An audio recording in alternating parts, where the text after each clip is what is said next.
Цветелина Стоянова Цвън, на 24 години. Завършила съм актьорско майсторство и режисура за съвременни алтернативни театрални форми в Нов български университет. Моята диагноза е театропатия. От гръцки патос страдание, болка. Тоест аз съм обсебена, болна от театър. С какво съм различна? С мисълта си. Така си мисля. Със съзнанието, с усещането за себе си и другите, за живота. Желанието да се занимавам с изкуство. Това, че не ми пука дали ще изкарвам пари. Не знам как ще живея въобще по принцип. С това сигурно съм различен. Най-малко ме вълнува комерциалното. Как си плащам тока и водата. Това е много важно сигурно. Как ще се нахрана и облека. Занимават ме други неща. Защо летят птиците?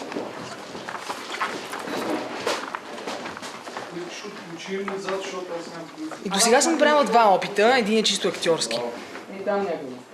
Туберкулоза, моноспектакъла ми, и другия режисьорския ми опит Оранжерията. И двата са авторски спектакъла.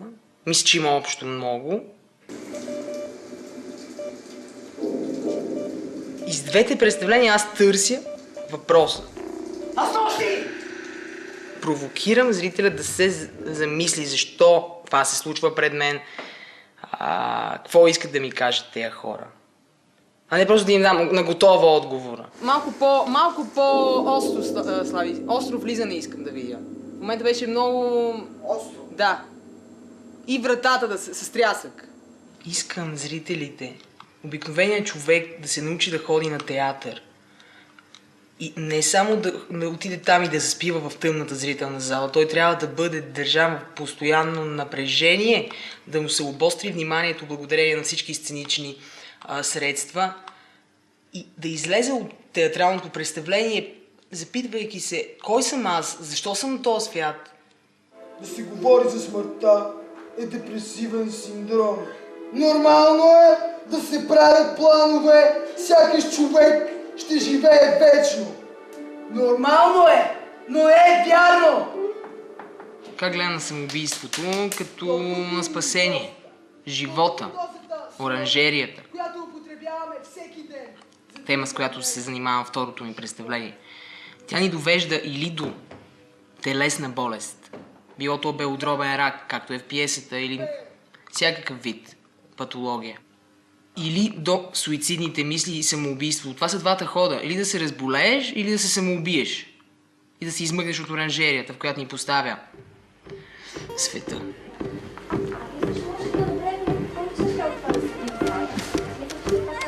Особено пък на нас хората, които занимаваме с изкуство, перманентно ни се зараждат тези черни мисли, като едно черно цвете, което бавно расте и разцъфтява. Цитат пак от представлението ми Оранжерията. Най-важното е да открие в себе си отговора, нали?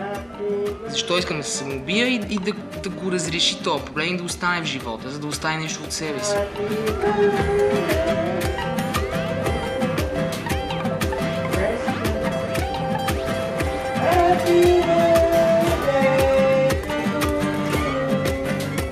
Аз въобще не съм доволна от живота.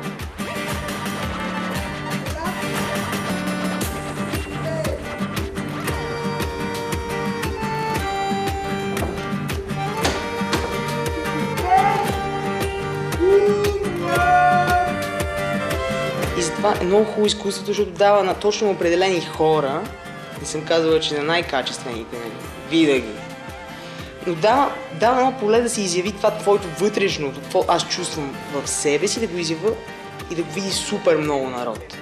Изкуството и театъра могат да бъдат едно оръдие да се изчисти този свят от мръсотията. Точно така.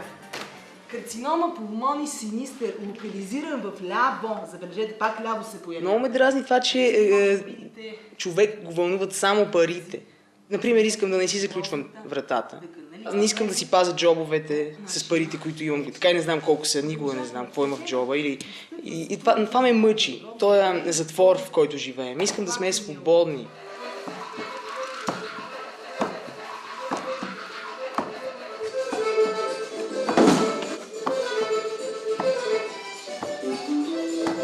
Защото не може всичко да бъде на такива разменни начала. Аз мога да правя театър, ти мога да правиш хубави глинени фигури, да ми дадеш една хубава бира. Всеки да бъде полезен с това, с което е надарен. А тези пари те профанизират. Това с вратата, то е сънувано. Това беше сън, който превъплатих и става много добре. Това ми е любимия момент в туберкулоза с вратата. Постоянно виждам картини.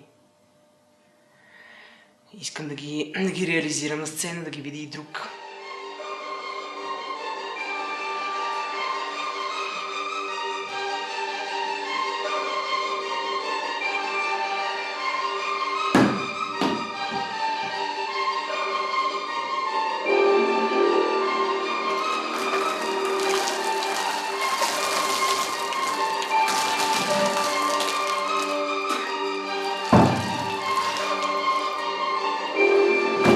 Естествено, че на сцената се контролира малко повече, отколкото в живота, за да не се оплаши зрителя толкова.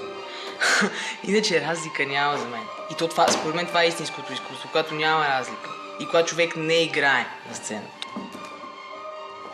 Аз лично мисля, че не играя.